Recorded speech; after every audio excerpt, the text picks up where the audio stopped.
You can buy 5 of these for the cost of 1 of these. Why?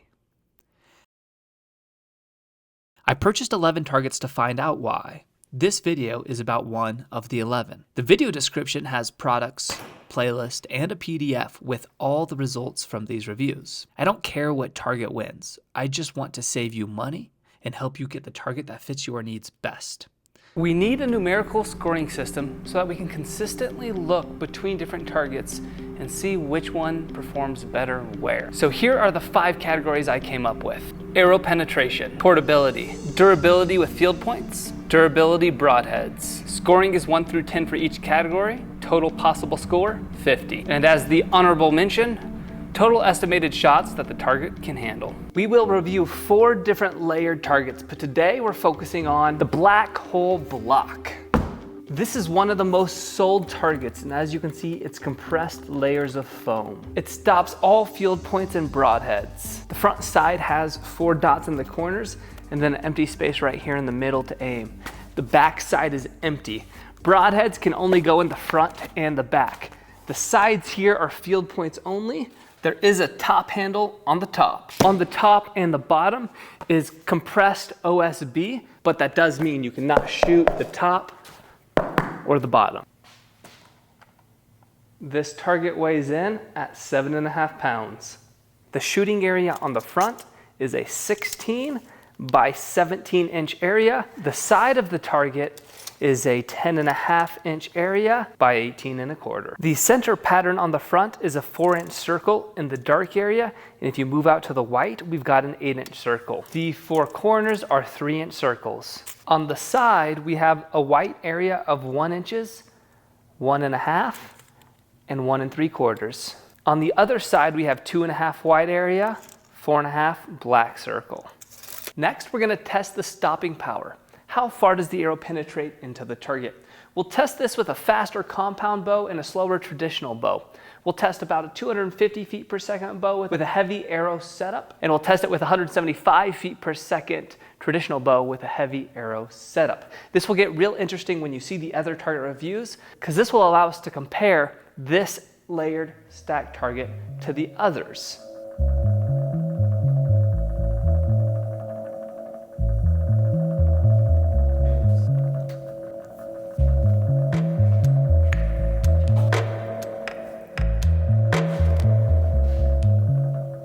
Kaz, shoot on this side, I'll shoot on this side so we don't hit arrows. Okay.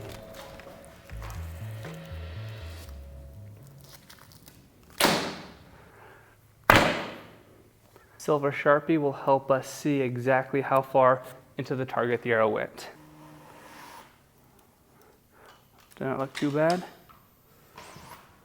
The traditional arrow on the top went 9.5 inches in, where the compound arrow went 14.5 inches in. We will use the exact same bow and arrow setup for each target so that the results will be as consistent as possible. Kaz noted as he pulled those arrows out that my arrow didn't go straight into the target, but he said that made it harder to pull out of the target, which is interesting.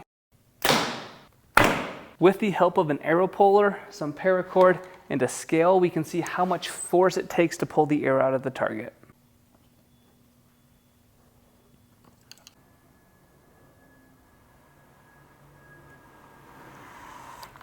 See what that 14, 15. My arrow is quite a bit harder to pull out of the target. So what we're going to test is if the straightness of how the arrow is going in affects how difficult it is to pull out the target. So we're going to move to the compound bow only. Kaz is going to shoot an angling down shot into the target purposefully and then a straight one into the target, and we'll see if there's a difference in how hard it is to pull the arrow out of the target. Which is interesting because one of our layered targets is layered the other direction. This is the straight arrow. Let's see what it takes to pull it out. 7.5. This is the angled arrow. 24 pounds with it angled, and then we had a 16 pound with it straight in.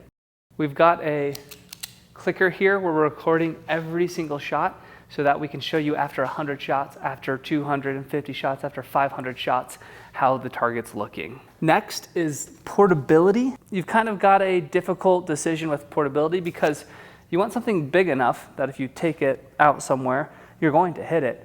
But you also want it small enough and compact enough that it's easy to carry, easy to take out. This one's light and it's kind of medium-sized. So as far as portability goes, this is actually about my favorite size. Now we're gonna start our durability test and really put a lot of arrows through it. I'm also going to use this machine right here to put a lot of arrows through it, and I'm gonna have the target nice and close. So I will be able to hit within a 2 or 3 inch circle a lot of times, and that's what we're gonna attempt to do, is shoot a ton in one small area, but hopefully that'll give us a good representation of how durable it is and what it looks like after 100 shots, after 250 shots, after 500 shots, and after using broadheads on it. So here's a quick 10-second montage of shooting 100 shots.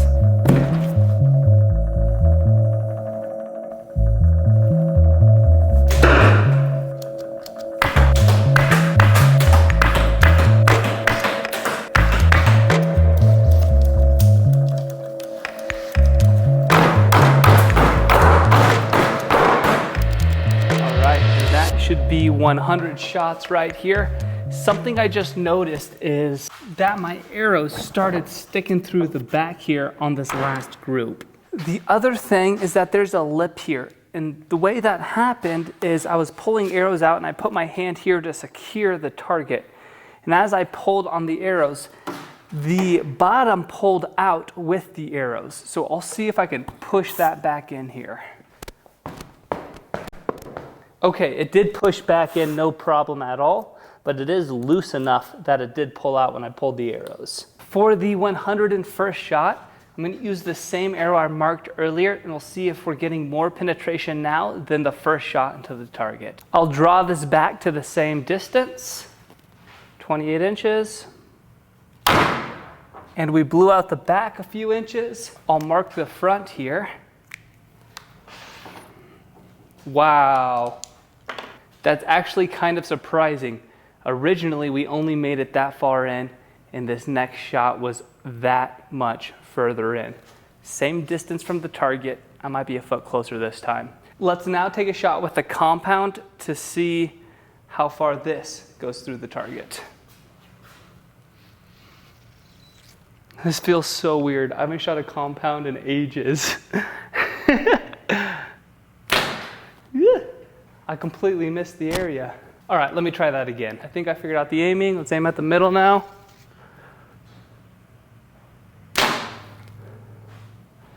The compound arrow is still being stopped and only went 2 inches further. I'll see you at 250 shots. I figured this would happen eventually with shooting so many arrows. I love Adam Savage, but Mythbusters was wrong. You definitely can split arrows. And that does it for 250. This is the target update. The arrows are penetrating quite a bit further than 100 shots. I am becoming less and less impressed with this target. Let's take a shot with the trad bow and let's take a shot with the compound and see how much penetration we're getting now. All right, first the trad bow and next the compound. This one's been a little iffy recently. And it's disappeared out of the front of the target. So I didn't quite hit in the center with the traditional arrow, and it's about the same penetration as last time, but the compound arrow is barely holding on. So I'll keep shooting evenly with both bows and let you know when the target no longer holds the arrow. Literally the very next shot, complete pass through this target. I'll take another shot.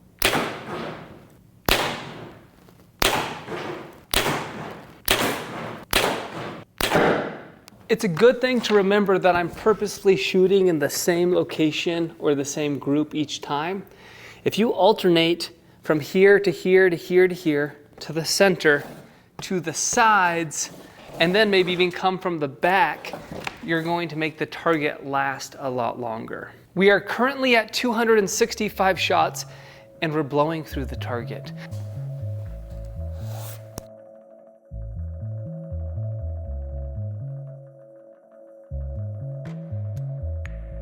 So this is a pretty typical group. We haven't busted through yet, but we are getting close. We haven't busted through with the trad bow, compound bow, well through.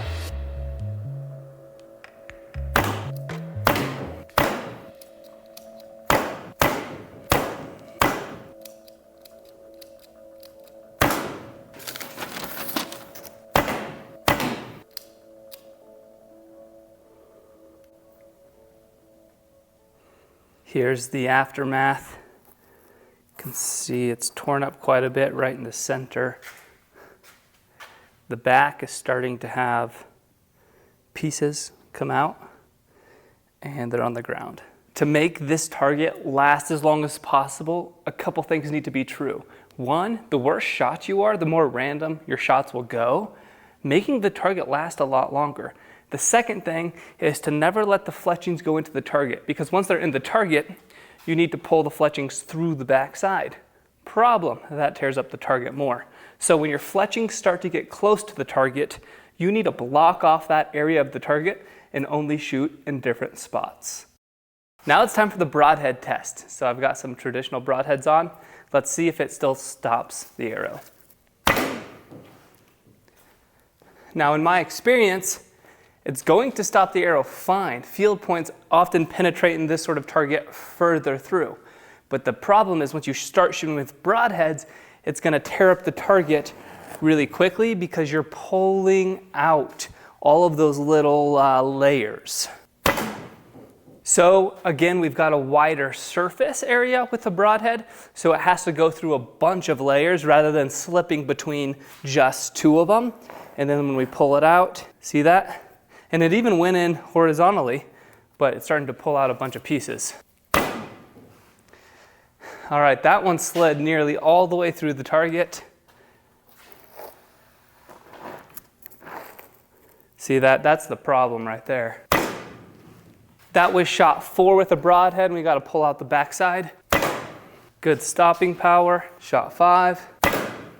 Shot 6 nearly went all the way through. That's the big issue right there. Now the way to make this target last the longest would be after you shoot with the broadhead, unscrew it and then pull the arrow out. That way the backside of the broadhead doesn't pull material with it. This is shot 50 with a broadhead. Don't worry, that door is locked so people can't come in. Yep. Alrighty, so total 550 shots.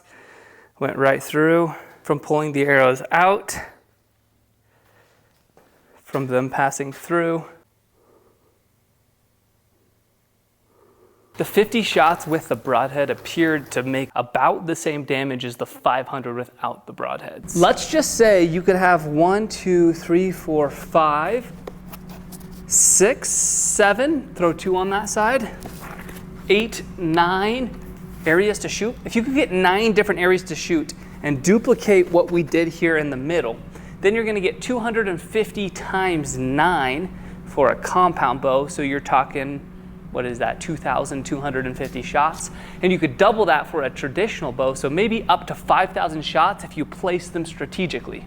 The better shots you are, the quicker the target will run out, or the more you'll need to add your own spots to shoot. The black hole target scored a 23 out of 50.